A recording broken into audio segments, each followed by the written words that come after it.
This morning for you on Daybreak, the details behind Greene County's first coronavirus-related death. And as you're waking up, Branson has stricter guidelines now on who can do business and be out and about in public. We'll break it down.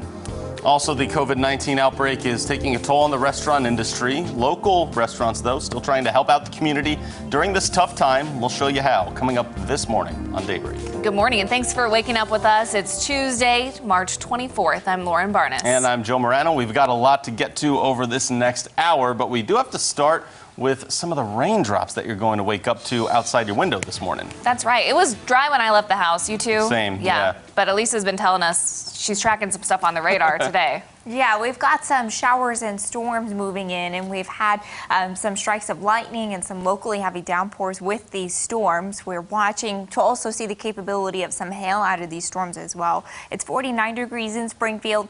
We've got the cloudy skies and steady southerly winds. The camera has been going back and forth. There's that severe thunderstorm watch. It's back to the west until 8 a.m. where they've had some hail up to the size of quarters fall. We've got lots of heavy rain and lightning, particularly southwest Missouri from Joplin, Neosho, Monette, Mount Vernon. Lots of lightning and some downpours here. They stretch towards Branson and into northern Arkansas. Springfield is getting in on some downpours right now and lightning strikes as well. So a stormy start out there. You'll have some wet roads and the lightning strikes out there if you do need to head out. It's 48 degrees in Branson and 49 in Springfield. A stormy start this morning. We'll have things taper off and get better by the afternoon, but we'll keep mostly cloudy skies, temperatures in the middle and upper 50s. Here's that severe risk for today. Details on this coming up in a couple of minutes. The first death in Greene County from the coronavirus has been announced. The patient was a woman in her 80s and was one of the 4 confirmed cases from an assisted care facility in East Springfield. Now, local government leaders are working on, quote, stricter guidelines than the ones we currently have in place. St. Louis and Kansas City have ordered shelter in place already, but that has not happened here yet. Steve Edwards is the Cox Health president and CEO. He's still urging the health department and Governor Mike Parson to make that a statewide order, as he believes there's a major negative impact this virus could still have on the community. Look, they're all trying to make important balancing decisions. They're worried about the economy. They're not as informed as we are. Springfield has been operating very quickly, but in a thoughtful manner. We must take advantage of the knowledge we've gained with an extra 2 weeks. Or we could be northern Italy, and we are not going to let that happen. Mayor Ken McClure said he expects an update on some, quote, stricter guidelines later on today. We want to remind you, in order to qualify for COVID-19 testing, the requirements are pretty strict. You must have a temperature of 100.4 or higher. You must be having respiratory symptoms such as a cough and shortness of breath, recently have traveled to a high-risk area, or have been in close contact with a known COVID-19 patient.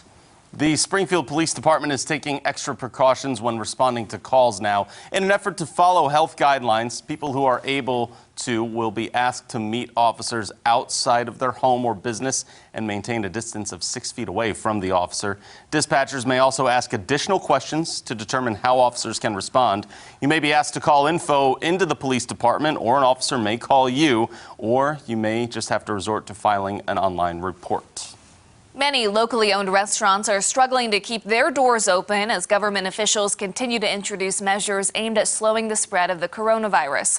Color 10's Nija McDonald shows us how many of these same restaurants are working to help our community, despite being in a bind themselves. Nija. Well, good morning, Lauren. That's right. The business owners I met with say providing meals to those in need is the least that they can do to help during this time of unknown. The coronavirus continues to disrupt life as we know it, something restaurant owner Angel Kim says he knows all too well. We're really struggling because we have absolutely no business. Despite this, Kim has found a way to help give back. Come up with a menu each day and do a giveaway for a family of 6. You might wonder why. Well, Kim says there'll be a lot of people out there that need food. And it's really not that hard for us to create a meal for them. The restaurant is using its Facebook page for the giveaway. Each day, families can enter by submitting a message. Kim says, for a lot of people, it just might be just another meal, but for somebody that really needs it, it may make a big difference. Owner of the carriage house, Tony Fuel, says his faith prompted him to help give back. It's not just about yourself, It's about others. Fuel says The reason why I own this and everything is because of God. So he always says to give, to receive. I decided to give in this time. Right now we're feeding the elderly. and says he's found a silver lining amidst all of the changes. This gave me some time to start my youth groups. We're up to 20 kids right now in the last week. Both Kim and Fuel provided words of encouragement during this time of much uncertainty. It will pass, and we'll come back stronger than ever, and we'll make it all through as a big community. Always speak truth to people, be a light to people, and always love people. Well, of course, it's impossible for us to highlight every local restaurant, but the Southern Missouri Professionals Firefighters Association has changed the way it feeds its firefighters to help support as many restaurants as possible. Firefighters, we work 24-hour shifts, and so normally we throw in $10 to $15 of our own money each day. We go to the grocery store and we cook. So now, given the situation, we want to help out the local business. And so rather than going to the store and cooking the groceries like that, we're putting together a list of all the restaurants, let them know that, we want to support them. Well, Davis is asking restaurant owners to put together a $10 per person menu and send it to the email at the bottom of your screen. And as always, we'll have all of this information on our website, ozarksfirst.com. All right, thank you, Nija. Looking around the Ozarks, Silver Dollar City theme park will be delaying its opening because of the coronavirus. The Silver Dollar City campground, though, stays open for now. To keep up with further updates, you can always go to SDC's website. Colonel Eric T. Olson, superintendent of the Missouri State Highway Patrol, has announced that all written and skills-based driver road testing will be suspended until April. This includes operator, commercial driver's licenses, and motorcycle testing. The request is based on the recommendations from the Centers for Disease Control and Prevention to help stop the spread of COVID-19.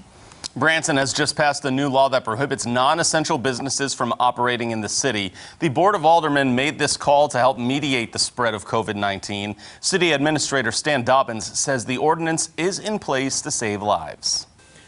They would rather make the decision about closing businesses than have to make, for someone in a hospital, have to make the decision about who is going to live or die. It prohibits eating or drinking at any restaurant or business, but does allow carry-out and drive-through service. Essential businesses can stay open as long as they don't exceed 25% of their total occupant load. Of course, daycares, medical facilities, and lodging locations are still exempt. The new law goes into effect today in just a couple of hours. Violations could result in up to a $500 fine or up to 90 days in jail. And we've got that moderate rain in Springfield right now. Windshield wipers are going and the roads are wet. That's as showers and storms continue to push into the Ozarks. We have some heavy rain and lightning threats this morning. Details on our severe threat coming up next. From Color 10 Ozarks First, Lauren Barnes, Joe Morano, and weather with meteorologist Elisa Raffa. This is Color 10 News Daybreak.